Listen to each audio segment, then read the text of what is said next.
আসসালামু আলাইকুম। স্থলযুদ্ধের প্রধান উপকরণ ব্যাটল ট্যাঙ্ক। এখনকার দিনে যে কোনো স্থল অভিযানে সবচেয়ে গুরুত্বপূর্ণ ভূমিকা পালন করে এই যুদ্ধযানটি।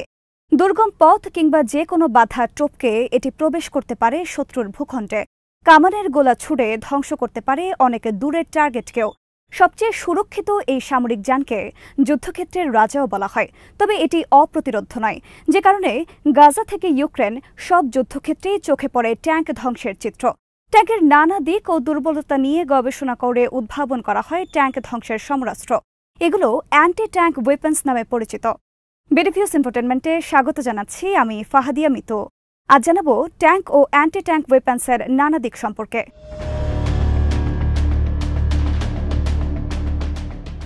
ট্যাঙ্কের মূল বৈশিষ্ট্য হচ্ছে এর পুরো শরীর অত্যন্ত পুরু বর্ম দ্বারা আবৃত থাকে, আর ক্যাটারপিলার ট্র্যাক থাকায় ট্যাঙ্ক দুর্গম জায়গাতেও সহজেই চলতে পারে। এর থাকে শক্তিশালী একটি কামান, যা যে কোনো দিকে ঘুরিয়ে ফায়ার করা যায়। প্রথম বিশ্বযুদ্ধের আগে আগে ট্যাঙ্কের ব্যবহার শুরু করে সামরিক বাহিনীগুলো। এক্ষেত্রে অগ্রগামী ভূমিকা পালন করে ফরাসি ইংরেজরা।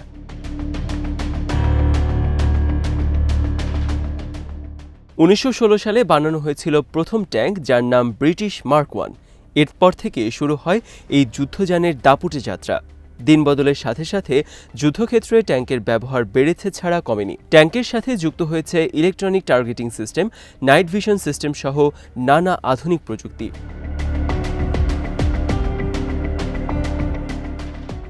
তবে এর বিপরীতে আবার গড়ে উঠেছে ট্যাঙ্ক ধ্বংস করার নানা পদ্ধতি। প্রথম বিশ্বযুদ্ধের সময় থেকে যুদ্ধক্ষেত্রে অ্যান্টি ট্যাঙ্ক ওয়েপন্সের ব্যবহার শুরু হয়। 1930-এর দশকে এই শিল্প ব্যাপক অগ্রগতি লাভ করে। ওই সময় বিশ্বের প্রথম সারির প্রায় সব অস্ত্র নির্মাতা প্রতিষ্ঠানগুলো অ্যান্টি ট্যাঙ্ক গোলা তৈরি শুরু করে। দ্বিতীয় বিশ্বযুদ্ধের সময় অনেক দেশের সামরিক বাহিনীতে পৃথক অ্যান্টি ট্যাঙ্ক ইউনিটও গড়ে ওঠে। শুরুতে ছোট ক্যালিবারের গোলা থেকে বড় হতে থাকে এই অস্ত্র এবং বাড়তে থাকে ধ্বংস ক্ষমতা। সময়ের সাথে পাল্লা দিয়ে ট্যাঙ্ক যত আধুনিক হয়েছে, ততই উন্নত হয়েছে anti tank weapons.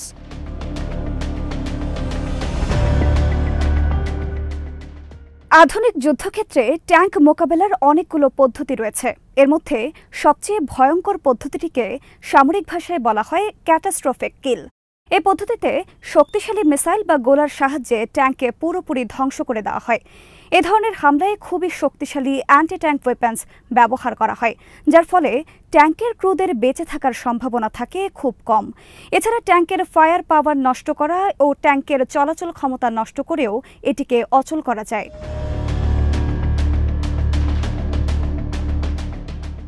Anti tank ওয়েপন্সের কথা এলে এখনকার সময়ে সবার চোখের সামনে ভেসে ওঠে ম্যান পোর্টেবল অ্যান্টি ট্যাঙ্ক মিসাইলের চিত্র। এসব অস্ত্র কাঁধে বহনযোগ্য এবং কাঁধে রেখেই এর গোলা ছোড়া যায়। মাত্র কয়েক সেকেন্ডের মধ্যে এর গোলা একটি ট্যাঙ্ককে পুড়িয়ে দিতে সক্ষম। সহজে বহনযোগ্য হওয়ার কারণে পদাতিক সেনারা এখন ট্যাঙ্ক মোকাবেলায় এই ধরনের অস্ত্র বেশি ব্যবহার করছে।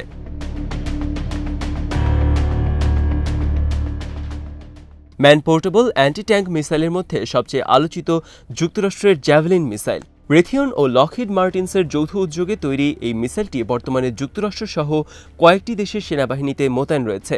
ইরাক ও আফগানিস্তানের যুদ্ধে এই অস্ত্র প্রচুর ব্যবহার করেছে যুক্তরাষ্ট্র ও ন্যাটোর বাহিনী। বর্তমানে ইউক্রেনের যুদ্ধেও রুশ ট্যাঙ্কের বিপক্ষে এটি কার্যকারিতার প্রমাণ দিচ্ছে।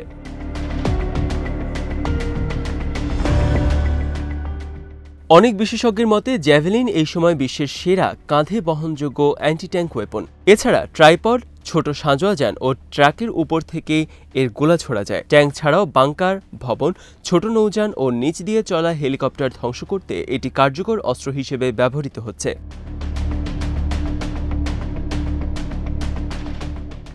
1996 সালে মার্কিন বাহিনীর সার্ভিসে যুক্ত হয় জ্যাভেলিন। এরপর 12টি দেশের কাছে এই অস্ত্র রপ্তানিও করেছে যুক্তরাষ্ট্র। 2019 সালের এক নথিতে জানা যায়, ওই সময় পর্যন্ত জ্যাভেলিন যুদ্ধক্ষেত্রে 5000-এর বেশি সফল অভিযান পরিচালনা করেছে, আর 2021 সাল পর্যন্ত এই মিসাইল উৎপাদন হয়েছে 50,000-এর বেশি।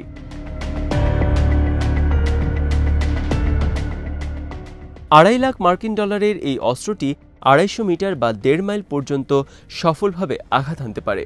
ইউক্রেন যুদ্ধে রুশ বাহিনীর মাথা ব্যথার বড় কারণ হয়ে উঠেছে এই অস্ত্রটি।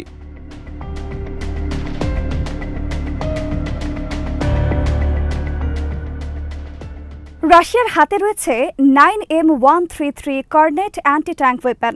এটিও জ্যাভেলিনের মতো একটি গাইডেড মিসাইল। 1998 সালে সার্ভিসে যোগ দেওয়া এই অস্ত্রটির বিভিন্ন ও উন্নত আধুনিক সংস্করণ এসেছে সময়ের সাথে সাথে।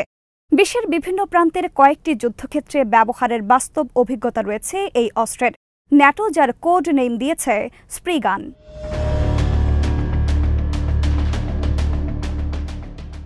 রাশিয়ার এই অ্যান্টি ট্যাঙ্ক মিসাইলের অ্যাটাক রেঞ্জ সর্বোচ্চ 550 মিটার। তবে সর্বশেষ EM সংস্করণে এই পাল্লা আরও কিছু বাড়ানো হয়েছে। সলিড ফুয়েলে চালিত এর মিসাইল অত্যন্ত শক্তিশালী বিস্ফোরকে বোঝাই থাকে, যে কারণে আঘাত হানার সাথে সাথে টার্গেটকে অগ্নিকুণ্ডে পরিণত করার ক্ষমতা এর রয়েছে। রাশিয়ার বাহিনী ছাড়াও মস্কোর মিত্র হিসেবে পরিচিত কয়েকটি দেশের কাছে কর্নেট বিক্রি করা হয়েছে।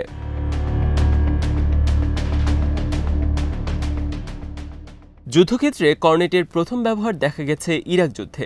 যুদ্ধের প্রথম সপ্তাহে ইরাকের একটি মিলিশিয়া গোষ্ঠী এই মিসাইল ব্যবহার করে মার্কিন বাহিনীর দুটি আব্রামস ট্যাঙ্ক পুড়িয়ে দেয়। 2006 সালে লেবানন যুদ্ধে ইসরায়েলি বাহিনীর কয়েকটি মার্কাভা ট্যাঙ্ক এই মিসাইলের হামলায় ধ্বংস করে হিজবুল্লাহ। 2014 সালে হামাস ইসরায়েল যুদ্ধে হামাসের যোদ্ধারা এই ধরনের কিছু মিসাইল ব্যবহার করে। তবে রাশিয়া কখনোই হামাস কিংবা হিজবুল্লাহর কাছে কর্নেট দেওয়ার কথা স্বীকার করেনি। পরবর্তীতে লিবিয়ার যুদ্ধেও এই অস্ত্রের ব্যবহার দেখা গেছে।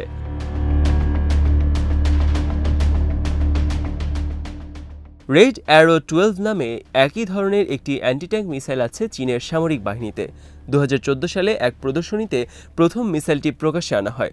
17 কেজি ওজনের মিসাইলটি কাঁধে বহনযোগ্য এবং কাঁধে রেখেই গোলা ছোড়া যায়। তবে চীনের এই অস্ত্রের কার্যকারিতা এখনও বাস্তবে দেখা যায়নি।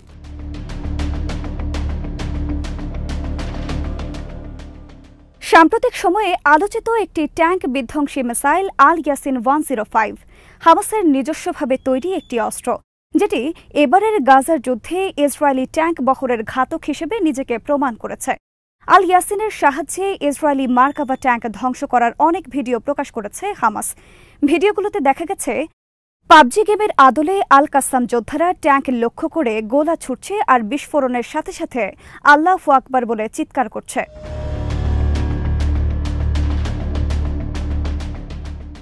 আল ইয়াসিন 105 অ্যান্টি ট্যাঙ্ক রকেটের অরিজিন রাশিয়ার, আর এর নামকরণ করা হয়েছে হামাসের প্রতিষ্ঠাতা শেখ আহমদ ইয়াসিনের নামে। হামাস এই ধরনের অস্ত্র প্রথম ব্যবহার করেছিল 2009 সালে। ওই বছর জানুয়ারি মাসের আল ফুরকান যুদ্ধে ইসরায়েলের উপর প্রথম কাঁধে বহনযোগ্য মিসাইল ছোড়ে হামাস যোদ্ধারা। এরপর 2014 সালের লড়াইয়ে এটির ব্যবহার দেখা গেছে।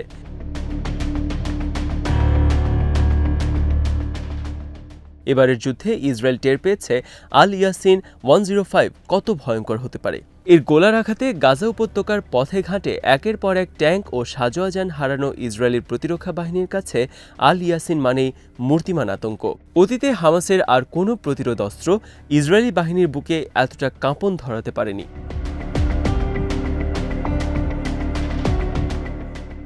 আল ইয়াসিন রকেটের রয়েছে দুটি ওয়ারহেড। এর ফলে যে কোনো টার্গেটকে 2 দফায় আঘাত হানতে পারে এই অস্ত্রটি। ট্যাঙ্কের কাছে পৌঁছার পর প্রথম বিস্ফোরণে এটি ট্যাঙ্কের বহিরাবনকে বিধ্বস্ত করে।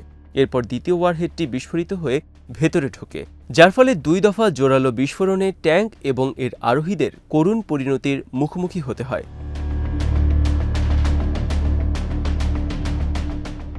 কাঁধে বহনযোগ্য আল ইয়াসিন রকেটের পাল্লা 100 থেকে 500 মিটার পর্যন্ত। তবে 150 মিটার দূরত্বে এটি সবচেয়ে কার্যকর।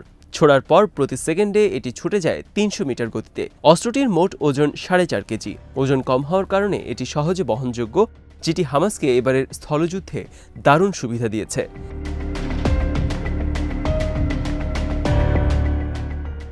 এসব অস্ত্রের বাইরেও অ্যাটাক হেলিকপ্টার ও ড্রোন থেকে ছোড়ার উপযোগী কিছু অ্যান্টি ট্যাঙ্ক মিসাইল রয়েছে বিভিন্ন দেশের।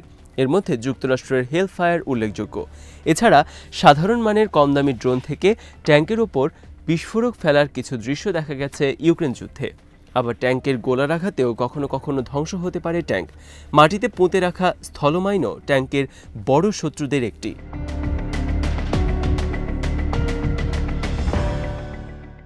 আজ এখানেই শেষ করছে। সমরাস্ত্র, প্রতিরক্ষা ও কূটনীতির নানা তথ্য জানতে চোখ রাখুন বিডিফিউজ ইনফোটেনমেন্টে। চ্যানেলটি ভালো লাগলে সাবস্ক্রাইব করুন, সংযুক্ত থাকুন আমাদের ফেসবুক পেজে। আল্লাহ হাফেজ।